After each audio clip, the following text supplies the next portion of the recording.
ತಳವಾರ ಸಮಾಜದ ವಿವಿಧ ಬೇಡಿಕೆಗಳನ್ನು ಇಟ್ಟುಕೊಂಡು ನಾವು ಯಡ್ರಾಮಿ ತಾಲೂಕಿನ ಕೊನೆಹಳ್ಳಿಯಾದ ಕಣಮೇಶ್ವರ ಗ್ರಾಮದಿಂದ ಕಲಬುರಗಿ ಪ್ರಾದೇಶಿಕ ಆಯುಕ್ತರ ಕಚೇರಿವರೆಗೆ ಪಾದಯಾತ್ರೆ ಹಮ್ಮಿಕೊಂಡು ಮತ್ತು ಏನಪ್ಪ ಅಂದ್ರೆ ನಾವು ನಿರಂತರ ಧರಣಿ ಸತ್ಯಾಗ್ರಹ ಮುಂದುವರಿಸಬೇಕಂತೇಳಿ ನಾವು ಈ ಏನಪ್ಪ ಅಂದ್ರೆ ತಳವಾರದ ಹೋರಾಟ ರೂಪುರೇಷೆ ಮಾಡಿ ಹಾಕಿಕೊಂಡಿದ್ವಿ.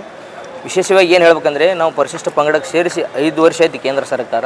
ಆದರೆ ರಾಜ್ಯ ಸರ್ಕಾರ ದಿನನಿತ್ಯ ಯಾವುದೇ ಒಂದು ಸಂಬಂಧ ಇಲ್ಲದ ಖ್ಯಾತಿ ಎತ್ತಿ ನಮಗೆ ಆ ಯೋಜನೆಯಿಂದ ನಿರಂತರವಾಗಿ ಏನಪ್ಪ ಅಂದ್ರೆ ವಂಚಿಸ್ತಾ ಬಂದಿದೆ. ಇದರಿಂದ ನಮ್ಮ ಇಡೀ ಸಮುದಾಯಕ್ಕೆ ಅಗಾಧ ಪ್ರಮಾಣದ ಅನ್ಯಾಯ ಆಗ್ಯದ, ಭಾರಿ ನಷ್ಟ ಆಗ್ಯದ. ಇದರಿಂದ ಹಲವಾರು ವಿದ್ಯಾರ್ಥಿಗಳದು, ಯುವಕರದು, ರೈತರದು ಭಾಳ ಮಂದಿ ಏನಪ್ಪ ಅಂದರೆ ಅವ್ರ ವೈಯಕ್ತಿಕ ಬದುಕೇ ಒಂದು ಥರ ಏನಪ್ಪ ಅಂದ್ರೆ ಡೋಲಾಯಮಾನಕ್ಕೆ ಸಿಕ್ಕದ. ಇದನ್ನು ನಾವೇನು ಖಂಡಿಸ್ತೀವಿ. ಒಂದು ವೇಳೆ ರಾಜ್ಯ ಸರ್ಕಾರದ ಬಳಿ ಅಥವಾ ಅಧಿಕಾರಿಗಳ ಬಳಿ, ಜನಪ್ರತಿನಿಧಿಗಳ ಬಳಿ ನಾವು ತಳವಾರ ಅಲ್ಲ ಅನ್ನೋದು ಒಂದು ಯಾವುದಾದ್ರೂ ಸುತ್ತೋಲೆ ಆಗಲಿ ಅಥವಾ ಗೆಜೆಟ್ ಆಗಲಿ ಇದ್ರೆ ಅದನ್ನು ಸಾಬೀತುಪಡಿಸಿ ತೋರಿಸಿ ನಮ್ಮನ್ನು ಪರಿಶಿಷ್ಟ ಪಂಗಡ ಪಟ್ಟಿಲಿಂದ ಕೈ ಬಿಡಬೇಕು. ಮತ್ತು ಒಂದು ವೇಳೆ ನೀವು ತೋರಿಸಿದ್ರೆ ಅಂದ್ರೆ ನಾವಾಗಿ ಕೂತು ನಾವೇನಪ್ಪ ನಿಮ್ಗೆ ನಾವು ತಳವಾರ ಸರ್ಟಿಫಿಕೇಟ್ ತೊಗೊಲ್ಲ ಅಂತೇಳಿ ನಾವು ಸರ್ಕಾರಕ್ಕೆ ಚಾಲೆಂಜ್ ಮಾಡ್ತೀವಿ. ಕೂಡಲೇ ಏನಪ್ಪ ಅಂದ್ರೆ ರಾಜ್ಯ ಸರ್ಕಾರ ಆಗಲಿ, ಮುಖ್ಯಮಂತ್ರಿಗಳಾಗಲಿ, ಸಂಬಂಧಪಟ್ಟ ಸಚಿವರಾಗಲಿ, ಇಲ್ಲಿ ಉಸ್ತುವಾರಿ ಮಂತ್ರಿಗಳಾಗಲಿ ಇದನ್ನು ಭಾಳ ಗಂಭೀರವಾಗಿ ಪರಿಗಣಿಸಬೇಕು. ಒಂದು ವೇಳೆ ಇದನ್ನೇ ಮುಂದುವರಿಸಿದ್ರಂದರೆ ನಾವು ಮುಂದಿನ ದಿನಗಳಲ್ಲಿ ಉಗ್ರವಾದ ಹೋರಾಟ ಮಾಡ್ತೀವಿ. ನಮಗೂ ಕೂಡ ಈ ದೇಶದ ಇಲ್ಲಿ ಏನಪ್ಪ ಸಂವಿಧಾನದಲ್ಲಿ, ಕಾನೂನಲ್ಲಿ ಹಕ್ಕಿದೆ. ನಾವೇನಪ್ಪ ಅಂದ್ರೆ ನಮ್ಮ ಕಾನೂನು ಪ್ರಕಾರ ನಮ್ಮ ನ್ಯಾಯ ನಾವು ಕೇಳ್ತಾ ಇದ್ದೀವಿ. ಒಂದು ವೇಳೆ ನೀವು ಏನಪ್ಪ ಅಂದರೆ ಈ ರೀತಿಯೆಲ್ಲ ಗೊಂದಲ ಸೃಷ್ಟಿ ಮಾಡ್ತಿದ್ರೆ ಅಂದರೆ ವಿನಾಕಾರಣ ಇದೇನಪ್ಪ ಅಂದ್ರೆ ನಮ್ಮನ್ನು ಈ ಯೋಜನೆಯಿಂದ ವಂಚಿತ ಮುಂದುವರಿಸ್ತೀನಿ ಅಂದರೆ ನಾವು ಇನ್ನು ಮ್ಯಾಗ ಸಹಿಸ್ಕೊಳ್ಳಲ್ಲ. ಇಷ್ಟು ದಿನ ಏನು ಸಹಿಸ್ಕೊಂಡಿದ್ದು ಇನ್ನು ಮ್ಯಾಗ ಸಹಿಸ್ಕೊಳ್ಳೋಕೆ ಸಾಧ್ಯನೇ ಇಲ್ಲ. ನಾವು ಹೇಳ್ತಾ ಇದ್ದೇವಲ್ಲ, ಈಗಾದರೂ ಕೂಡ ನಿಮ್ಮಲ್ಲಿ ಏನಾದರೂ ದಾಖಲಾತಿಗಳಿದ್ರು ಓಪನ್ ಚಾಲೆಂಜ್ ಇದೆ, ನೀವು ಮಾಡಿ ಚಾಲೆಂಜ್ ಮಾಡಿರಲ್ಲ. ನಾವು ಬೇರೆ ಕಡೆ ಇದ್ದೀವಿ, ನಿಮ್ಗೆ ಕೊಡಲ್ಲ, ನಿಮ್ಗೆ ಕೊಡೋಕ್ಕೆ ಬರಲ್ಲ ಅಂತ ಹೇಳಿರಲ್ಲ. ಅದನ್ನು ಬಿಟ್ಟು ನಿಮ್ಗೆ ನ್ಯಾಯಾಲಯ ಕೊಡಬೇಡ ಅಂತ ಹೇಳಿದ, ಸರ್ಕಾರ ಕೊಡಬೇಡ ಅಂತ ಹೇಳಿದ, ಜಿಲ್ಲಾಧಿಕಾರಿ ಕೊಡಬೇಡ ಅಂತೇಳಿ ಎಲ್ಲ ಏನಪ್ಪ ಅಂದ್ರೆ ಗೇಟು ತಹಸೀಲ್ದಾರ್ಗಳು ಏನಪ್ಪ ಅಂದ್ರೆ ದಿನನಿತ್ಯ ಒಂದೊಂದು ಏನಪ್ಪ ಅಂದ್ರೆ ಜನರಿಗೆ ಸುಳ್ಳು ಹೇಳಿ ಏನಪ್ಪ ಅಂದ್ರೆ ಮನೆ ಕಳಿಸ್ತಾ ಇದ್ದಾರೆ.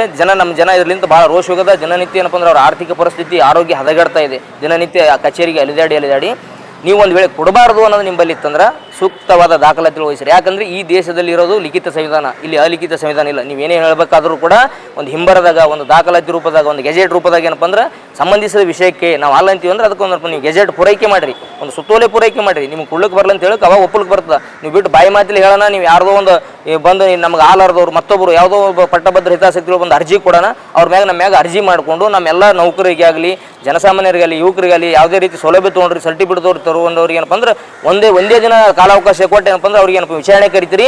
ನಮ್ಮ ಯಾವ ಕಂಪ್ಲೇಂಟ್ ಕೊಟ್ಟಿರ್ತಾರೆ ಅವ್ನಿಗೆ ವಿಚಾರಣೆ ಕರೆಯಲ್ಲ. ಇದ್ರೊಳಗೆ ನೀವು ಗೊತ್ತಾಗ್ತದೆ ಸರ್ಕಾರದ ಮತ್ತು ಅಧಿಕಾರಿಗಳು ನಿಮ್ಮದೆಲ್ಲ ಕೈವಾಡಿದೆ, ಅವ್ರು ಕೂಡ ಶಾಮೀಲ್ ಇದ್ದೀರಿ. ನೀವು ಇದ್ರೊಳಗೆ ಭ್ರಷ್ಟಾಚಾರ ಕೈಗೊಂಡ್ರೆ ನಾವು ಗೊತ್ತದ. ಇನ್ನು ಮೇಲೆ ನಿಮ್ಮ ಆಟ ನಡೆಯಲ್ಲ. ನೀವು ಒಂದು ವೇಳೆ ಏನೇ ಹೇಳಬೇಕಾಗಿತ್ತು ಅಂದ್ರೆ ನಾವು ಇವತ್ತಿಗೂ ಹೇಳ್ತೀವಿ, ಖಂಡಿತವಾಗಿ ನೀವು ದಾಖಲಾತಿ ಸಹಿತ ನಾವು ತೋರಿಸಿದ್ರೆ ನಾವು ಏನಪ್ಪ ಅಂದ್ರೆ ಇಡೀ ಸಮುದಾಯ ಏನಪ್ಪ ಅಂದ್ರೆ ನಾವು ತೊಗೊಂಡಂಥ ಸರ್ಟಿಫಿಕೇಟು ನಿಮ್ಗೆ ಹಿಂತಿರುಗಿಸ್ತೀವಿ. ಮತ್ತು ನಾವು ಯಾವುದು ಸೌಲಭ್ಯಗಳು ಕೇಳಲ್ಲ. ನೀವು ಎಲ್ಲಿ ಕೊಟ್ಟಲ್ಲಿ ನಾವು ಅಲ್ಲಿ ನಾವು ಸರ್ಟಿಫಿಕೇಟ್ ತೊಗೊಂಡು ಹೋಗ್ತೀವಿ. ಈಗ ಈ ರೀತಿ ನೀವು ನಮ್ಗೆ ಗೊಂದಲ ಸೃಷ್ಟಿ ಮಾಡೋದಂತ ನಮಗೆ ಅಗತ್ಯ ಸರ್ಟಿಫಿಕೇಟ್ ಇದ್ದಾಗ ಭಾಳ ತೊಂದರೆ ಆಗತ್ತ. ಈ ವರ್ಷದ ಏನಪ್ಪ ಅಂದ್ರೆ ವಿದ್ಯಾರ್ಥಿಗಳಿಗೆ ಶಾಲಾ ದಾಖಲಾತಿ ಮಾಡಬೇಕು ಭಾಳ ತೊಂದರೆ ಆಗ್ಯದ.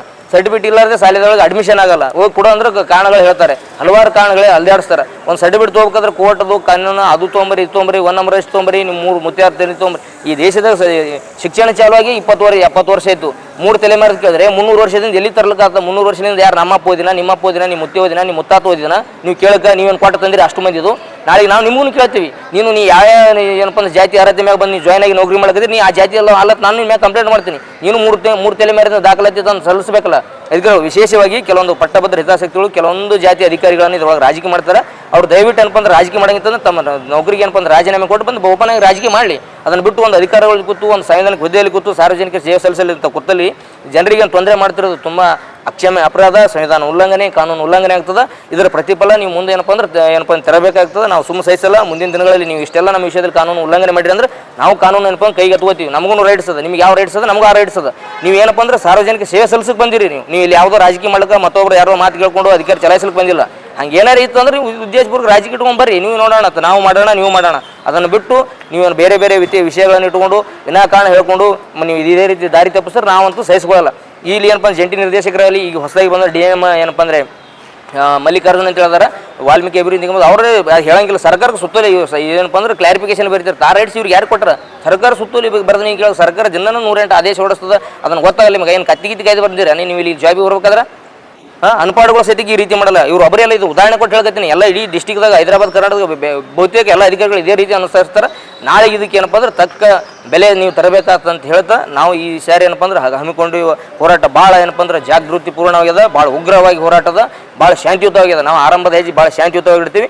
ಇದು ನಾವು ಯಾವ ರೀತಿ ಜಿಲ್ಲೆಯಲ್ಲಿ ಹೋರಾಟ ಮಾಡಿವಿ ಅನ್ನೋದು ಎಲ್ಲರಿಗೂ ಗೊತ್ತದ, ಪೊಲೀಸ್ ಹಿಡ್ಕೊಂಡು ಎಲ್ಲ ಅಧಿಕಾರಿಗಳು ಗೊತ್ತದ. ಆದರೂ ಕೂಡ ಏನಪ್ಪ ಅಂದ್ರೆ ಇಲ್ಲಿ ಜಾಣ ಕಿವುಡ್ತನ ಅನುಸರಿಸಲ್ಕತ್ತಾರ, ಅದು ಸಹಿಸಲಿಕ್ಕೆ ಸಾಧ್ಯ ಇಲ್ಲ. ನೀವು ಬೇಕಾದ್ರೆ ನೀವು ಒಂದು ವೇಳೆ ರಾಜಕೀಯ ಮಾಡಂತ ನೀವು ಹೇಳ್ತೀವಲ್ಲ, ಓಪನ್ ಚಾಲೆಂಜ್, ಯಾರೇ ರಾಜಕೀಯ ಮಾಡಬೇಕಾದ್ರೆ ಬಿಟ್ಟು ಬರ್ರಿ. ಸಂವಿಧಾನಿಕ ಹುದ್ದೆದೊಳಗೆ ಕೂತಿದ್ದು ಮಾಡೋಕ್ಕೆ ಯಾರಿಗೆ ಅವಕಾಶ ಇಲ್ಲ. ನಾನೇ ಇರಲಿ ಯಾರೇ ಇರಲಿ, ಇನ್ನೊಂದು ಸಮುದಾಯದ್ದು ಮತ್ತೊಂದು ಒಬ್ಬ ವ್ಯಕ್ತಿದು ಹಕ್ಕು ಕತ್ಸೋಲ್ಕಿಲ್ಲ, ಇಲ್ಲಿ ಯಾರಿಗೆ ಹಕ್ಕಿಲ್ಲ. ಈ ದೇಶದ ಸಂವಿಧಾನದ ಆಧಾರದ ಮ್ಯಾಗ ಈ ದೇಶದಲ್ಲಿ ಇರೋದು ಏನಪ್ಪ ಅಂದರೆ ಲಿಖಿತ ಸಂವಿಧಾನದ, ಇಲ್ಲಿ ಲಿಖಿತ ರೂಪದಲ್ಲಿ ಕಾನೂನು ಜಾರಿಗೆ ಬರಬೇಕಾಗ್ಯದ, ಆಚರಣೆಗೆ ಬರಬೇಕಾಗ್ಯದ ಅಂತ ಹೇಳ್ತಾ ಈ ಹೋರಾಟವನ್ನು ಉಗ್ರವಾಗಿ ನಾವೇನಪ್ಪ ಅಂದ್ರೆ ಮಾಡೋದ್ರ ಮುಖಾಂತರ ಸರ್ಕಾರದ ಎಲ್ಲ ಅಧಿಕಾರಿಗಳು ಹಿಡ್ಕೊಂಡು ಜನಪ್ರತಿನಿಧಿಗಳು ಹಿಡ್ಕೊಂಡು ಮುಖ್ಯಮಂತ್ರಿಗಳು ನಾವು ಖಂಡಿಸ್ತೀವಿ ಅಂತ ಹೇಳ್ತಾ ತಳವಾರ ಸಮಾಜದ ಏನಪ್ಪ ಅಂದ್ರೆ ನಾನು ರಾಜ್ಯಾಧ್ಯಕ್ಷಿಯಾಗಿ ಏನಪ್ಪ ಅಂದ್ರೆ ಈ ಮುಖಾಂತರ ಗಟ್ಟಿಯಾಗಿ ನನ್ನ ಹೆಸರು ಡಾಕ್ಟರ್ ಸರ್ದಾರ್ ರಾಯಪ್ಪ ಅಂತೇಳಿ ಕರ್ನಾಟಕ ರಾಜ್ಯ ತಳವಾರ ಸಮಾಜದ ರಾಜ್ಯಾಧ್ಯಕ್ಷರು.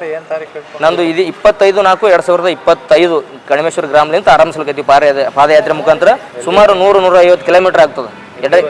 ಇಲ್ಲಿ ಪ್ರಾದೇಶಿಕ ಆಯುಕ್ತರ ಕಚೇರಿ ಜಿಲ್ಲಾಧಿಕಾರಿ ಆಫೀಸಿನಲ್ಲಿದೆ. ಇಲ್ಲೇ ಮಿನಿ ವಿಧಾನಸೌಧವರೆಗೆ ಆಗಮಿಸಿ ಮತ್ತು ಏನಪ್ಪ ಅಂದ್ರೆ ನಮ್ಮ ಬೇಡಿಕೆಗಳು ಈಡೇರದಿದ್ದರೆ ಇಲ್ಲಿನೂ ಕೂಡ ಏನಪ್ಪ ನಿರಂತರ ಧರಣಿ ಸತ್ಯಾಗ್ರಹ ಮುಂದುವರಿಸಬೇಕನ್ನೋದು ನಮ್ಮ ಒಂದು ಹೋರಾಟದ ಮತ್ತು ಇಡೀ ಸಮಾಜದ ಒಂದು ನಿರ್ಣಯ.